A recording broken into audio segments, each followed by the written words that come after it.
Niamey a vécu un moment d'une intensité rare. Dès l'annonce de l'arrivée du chef de l'État, le général d'armée Abdourahmane Chani, la capitale s'est littéralement transformée. Des foules immenses ont convergé vers les grandes artères, les carrefours, les ronds-points. Une marée humaine venue de tous les quartiers, de toutes les communes, créant une atmosphère de ferveur comme on en voit seulement dans les grandes heures de l'histoire nationale. Quand l'avion présidentiel s'est posé à l'aéroport Gyori Amani, la clameur s'est immédiatement élevée. Les cris de joie, les applaudissements, les chants, tout témoignait de la profonde attente de la population. Mais l'instant le plus marquant est survenu lorsque, contre toute attente, le chef de l'État a décidé de marcher. Oui, marcher depuis l'aéroport jusqu'au palais de la présidence. Entouré d'une foule compacte, le général Abdourahmane Chani s'est engagé dans cette longue traversée de la capitale.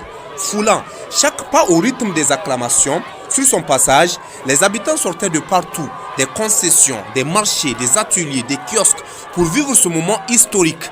Les jeunes grimpaient sur les trottoirs, les femmes levaient leurs foulards en signe d'enthousiasme. Les anciens saluaient avec respect et les enfants couraient pour apercevoir le président. Niamey vibrait d'un seul souffle. Le chef de l'État avançait lentement, prenant le temps de saluer, de toucher des mains, d'échanger quelques mots avec les citoyens venus des différents secteurs de la capitale.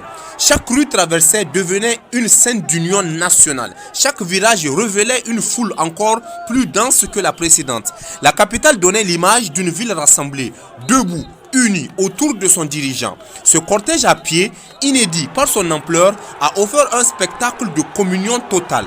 Un président en contact direct avec son peuple. Un peuple massivement mobilisé pour lui témoigner son soutien.